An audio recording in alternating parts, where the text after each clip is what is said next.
Welcome to रोशन की class YouTube channel. आप सभी का आज के इस करंट अफेयर की वीडियो में एक बार फिर से बहुत बहुत स्वागत है। आज की वीडियो में हम देखने वाले हैं 22 मार्च 2021 के टॉप करंट अफेयर्स। और अगर आप लोगों को वीडियो देखने के बाद लगे कि हाँ, यहाँ पे मैं आप लोगों को टॉप करंट अफेयर्स दिखा रहा हूँ डेली बेसिस पे, तो आप इस वीडियो को लाइक करिएगा। और रेगुलर बेसिस पे रोशन की क्लास यूट्यूब चैनल से जुड़ने के लिए नीचे लाल कलर का सब्सक्राइब बटन है, उस पर क्लिक करना मत भूलिएगा। जैसे ही लाल कलर सब्सक्राइब बटन पर क्लिक करेंगे एक बेल आइकन आएगा, उसको भी दबा लीजिएगा, जिससे मैं रेगुलर बेसिस पे यहाँ पे कोई भी वीडियो डालता हूँ आप लोगों की नॉलेज बढ़ाने के लिए, तो उसकी नोटिफिकेशन आप तक पहुँच जाए।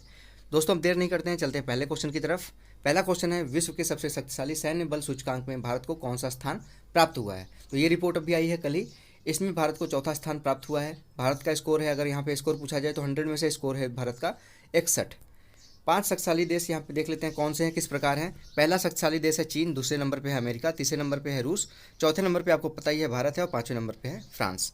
इस सूचकांक को किसने जारी किया है, अगर ये पूछता है तो इस सूचकांक को जारी किया है डायरेक्ट मिलिट्री ने, एक संस्था है, इसके द्वारा यह सूचकांक जारी किया गया है। सैन्य शक्ति सूचकांक की गणना किस किस तरीके से की जाती है, मतलब उस गणना के लिए क्या क्या चीज़ें यहाँ पे देखी जाती हैं। तो यहाँ पे निष्क्रिय और सक्रिय जो आपके आपके रिजर्व जो सैनिक हैं और जो टोटल एक्टिव सैनिक हैं उनको देखा जाता है, उनकी संख्या, हवा यानी कि एयर में आपकी क्या कैपेबिलिटी है, लैंड पे क्या कैपेबिलिटी है, समुद्र में यानी कि वाटर में क्या कैपेबिलिटी है लड़ाई की, ये देखी जाती है। आपकी जो परमाणु संसाधन है वो कितने हैं आपके पास, औसत वेतन आप कितना देते हैं अपने सैनिकों को, उपकरण किस तरीके के हैं, ये सारी चीज़ें, कई चीज़ें ध्यान में रखी जाती हैं इस रिपोर्ट को बनाते समय। सैन्य खर्च के अनुसार अमेरिका पहले नंबर पे है, दूसरे नंबर पे चीन है और तीसरे नंबर पे भारत है आपका। दूसरे क्वेश्चन की तरफ बढ़ते हैं। विश्व भर में विश्व डाउन सिंड्रोम दिवस कब मनाया गया। तो ये मनाया गया है 21 मार्च को, विश्व डाउन सिंड्रोम। विश्व डाउन सिंड्रोम 2021 का जो थीम था वो है वी डिसाइड। यह दिवस पहली बार यूएन यानी कि यूनाइटेड नेशन के द्वारा मनाया गया था 2012 में। ठीक, इसके साथ ही देख लेते हैं डाउन सिंड्रोम क्या होता है। डाउन सिंड्रोम है यह एक आनुवांशिक बीमारी है जो असामान्य कोशिका विभाजन के कारण गुणसूत्र 21 के अतिरिक्त आनुवांशिक सामग्री की वजह से उत्पन्न होता है। इसके कारण जो आनुवांशिक ये डाउन सिंड्रोम है, इसके कारण बच्चों में बुद्धि उनकी कमज़ोर होती है और उनका जो विकास होता है वो बाकी बच्चों से, सामान्य बच्चों से देर से होता है। और 21 मार्च को ही यहाँ पे इंटरनेशनल डे ऑफ फॉरेस्ट भी था। इस बार की इंटरनेशनल डे ऑफ फॉरेस्ट की थीम अगर आपसे पूछ लेता है तो यहाँ पे थीम थी 2021 की forest restoration a path to recovery and well being. ये है आपका इंटरनेशनल डे ऑफ फॉरेस्ट की थीम 2021 की। तीसरे क्वेश्चन की तरफ बढ़ते हैं। हाल ही में किसी भारतीय विदेश मंत्रालय का प्रवक्ता नियुक्त किया गया है। तो भारतीय विदेश मंत्रालय के प्रवक्ता के रूप में नियुक्त किए गए हैं अरिंदम बागची जी। इन्होंने अनुराग श्रीवास्तव की जगह पे भारतीय विदेश मंत्रालय के प्रवक्ता के रूप में यहाँ पे पदभार संभाला है। अगर ये पूछता है कि ये किसके अंतर्गत आता है भारतीय विदेश मंत्रालय, तो यहाँ पे जो मतलब भारतीय विदेश मंत्री कौन है, तो केंद्रीय मंत्री हैं एस जयशंकर और राज्य मंत्री हैं वी मुरलीधरन। चौथे क्वेश्चन की तरफ बढ़ते हैं।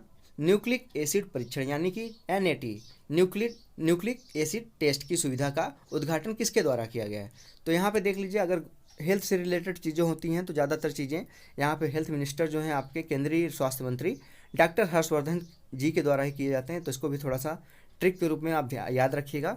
एनएटी का उद्घाटन आईआरसीएस के ब्लड सेंटर पर किया गया है। देश भर में टोटल कितने आईआरसीएस रेड क्रॉस ब्लड सेंटर हैं, तो यहाँ पे टोटल हैं 80। एनएटी का फुल फॉर्म मैंने आपको बता दिया, न्यूक्लिक एसिड टेस्ट। अगर यहाँ पे पूछता है आईआरसीएस का फुल फॉर्म क्या है, तो इंडियन रेड क्रॉस सोसाइटी इसका फुल फॉर्म है। इसकी स्थापना की गई थी 1920 ईस्वी में। और किसने इसकी स्थापना की थी आईआरसीएस की, क्लाउडे हिल ने।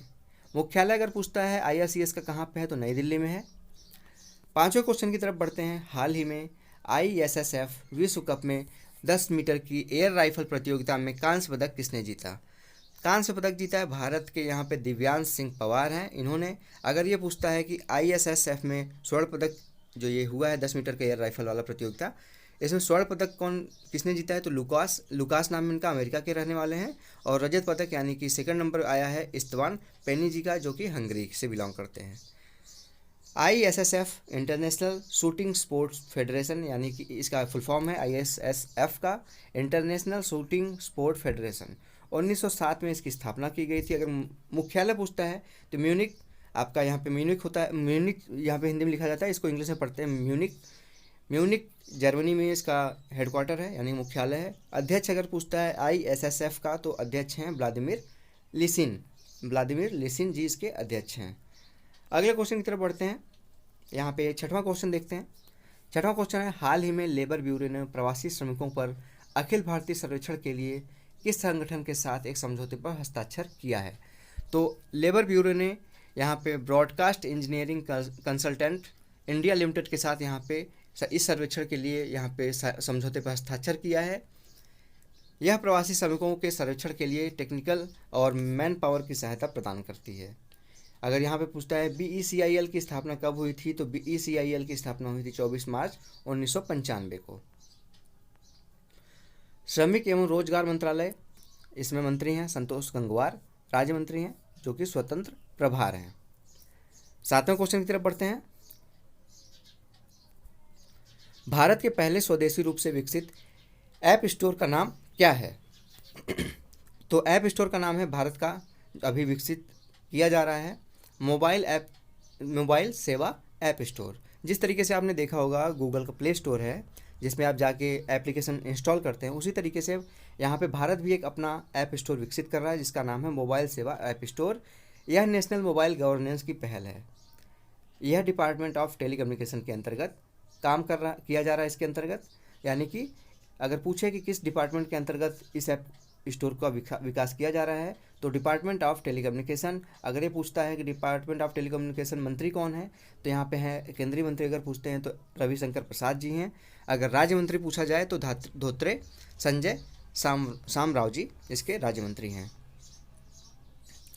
आठवां क्वेश्चन है, हाल ही में किसे RSS का महासचिव नियुक्त किया गया है? तो RSS के महान सचिव नियुक्त किए गए हैं अभी नए दत्तात्रेय होसाबले को यहाँ पे RSS का महासचिव नियुक्त किया गया है। इन्होंने भैयाजी जोशी के स्थान पर इसका पदभार संभाला है। अगर ये पूछता है कि दत्तात्रेय होसाबले कब से RSS से जुड़े हुए थे, तो 1968 ईस्वी से यहाँ पे RSS से ये जुड़े हुए हैं। RSS का फुल फॉर्म है राष्ट्रीय स्वयं सेवक संघ। इसकी स्थापना की गई थी 27 सितंबर 1925 को। RSS की स्थापना की गई थी 27 सितंबर 1925 को। संस्थापक अगर पूछता है कि राष्ट्रीय स्वयं सेवक संघ के संस्थापक कौन हैं, तो KV हेडगेवार जी संस्थापक हैं RSS के। इसकी स्थापना की गई थी 27 सितंबर 1925 में। और मुख्यालय अगर पूछता है कि कहाँ पे है, तो नागपुर में है। प्रेजेंट टाइम में क्या काफ़ी दिनों से RSS के जो अध्यक्ष हैं, लीडर हैं, उनका नाम है मोहन भागवत। नेक्स्ट क्वेश्चन की तरफ बढ़ते हैं। PNB ने क्रेडिट कार्ड मैनेजमेंट के लिए किस सहायक कंपनी की स्थापना की है? तो क्रेडिट कार्ड मैनेजमेंट के लिए यहाँ पे PNB ने एक अलग कंपनी की स्थापना कर दी है जिसका नाम है PNB cards and services limited. PNB का मतलब है, फुल फॉर्म है पंजाब नेशनल बैंक। ये है, इसकी स्थापना की गई थी 1894 ईस्वी में लाहौर में। 1894 ईस्वी में लाला लाजपत राय के द्वारा लाहौर में इसकी स्थापना की गई थी। अब देख लेते हैं इसकी स्थापना, मैंने बता ही दिया है कि संस्थापक कौन है इसके, तो लाला लाजपत राय दयाल सिंह मजीठिया इसके संस्थापक हैं।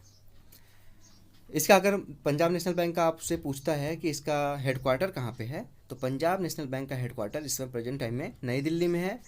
प्रेजेंट टाइम में CEO हैं पंजाब नेशनल बैंक के SS Mallikarjun Rao Punjab national bank के CEO हैं प्रेजेंट टाइम में।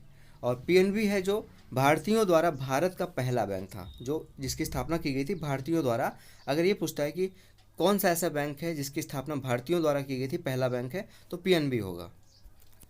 नेक्स्ट क्वेश्चन की तरफ बढ़ते हैं, 10वें क्वेश्चन की तरफ, जो कि आज की वीडियो का लास्ट क्वेश्चन है। आशा करता हूँ आप लोगों को वीडियो अभी तक पसंद आई होगी। 10वां क्वेश्चन देखते हैं। हाल ही में पावर ग्रिड ने किस कंपनी की 74% हिस्सेदारी खरीद ली है? तो पावर ग्रिड ने जयप्रकाश पावर ग्रिड लिमिटेड यानी कि JPL की 74% हिस्सेदारी खरीद ली है।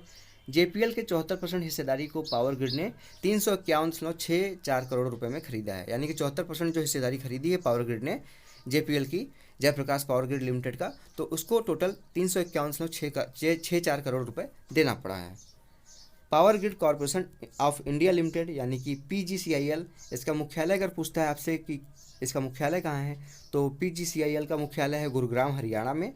और इसकी स्थापना की गई थी 23 अक्टूबर 1989 को।